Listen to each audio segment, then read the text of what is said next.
What's up, everybody? It's your coach Jaron here with Forge, and today we're going to be talking about assistance work.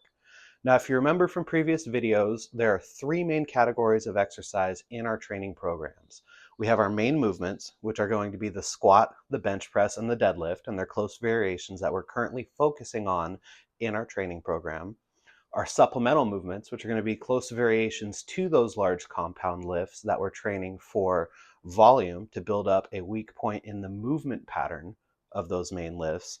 And then there are our assistance movements. Now, assistance exercises are typically single joint or isolation movements where we are aiming to target specific muscle groups related to those compound lifts.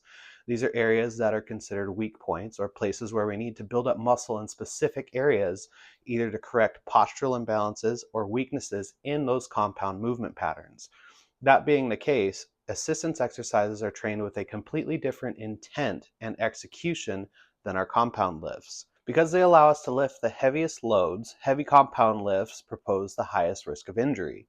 So that means when we either push to a weight that exceeds our capacity to maintain proper position, posture, and pressure throughout range of motion, or if we push to a level of fatigue to where that impedes our ability to accomplish those same goals, we run the risk of injury, or at the very least ingraining an improper and inefficient motor pattern that ultimately will cause a stall at some point in our training process.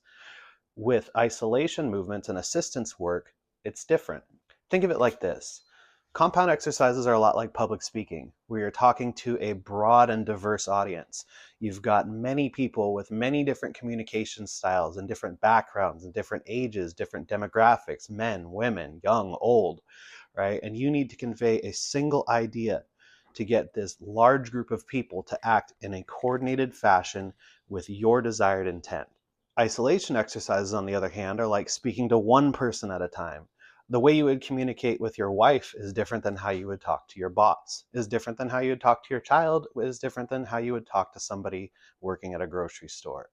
And so because of that, you need to learn how to communicate precisely in the way that that person is going to receive your message. Your tone may be different, your body language may be different, your intent and the way that you convey emotion is going to be different with each of those different individual people. If compound lifts are like speaking to the classroom, then isolation exercises are like finding that one kid sleeping in the back and saying, "Hey, you, get up here and solve this problem for me." With these exercises, our goal is to recruit muscle fibers to the maximum extent possible.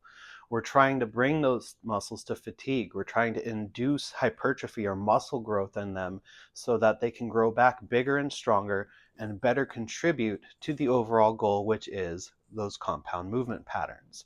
Because these exercises are isolated, single joint, and cause lower systemic fatigue to the body, they need to be trained with intensity. Because our goal is hypertrophy or muscle growth in the targeted areas, they need to be trained at or close to failure. We need to have a stimulus with these lighter loads that is sufficient to cause the impetus for the body to grow or to change in that muscle group. So just as it's easy to train too hard or too heavy on compound lifts, it's also easy to not train hard enough or close enough to failure on isolation exercises to see any real benefit. Our training then is split between striving to create subconscious efficiency in our compound movements and conscious inefficiency in our isolation exercises. We want both ends of the spectrum. We want to be able to walk without having to think, but we also want to be able to step with intent. And that's how we approach our assistance exercises. This is why at the end of the day, it comes down to balance and really understanding the intent of each part of your training program. There's a time to push and there's a time to back down. There's a time to be conservative and focus on form, and there's a time to go for broke and actually hit failure. But knowing how to apply these intents and these strategies is paramount towards getting the most out of your training program.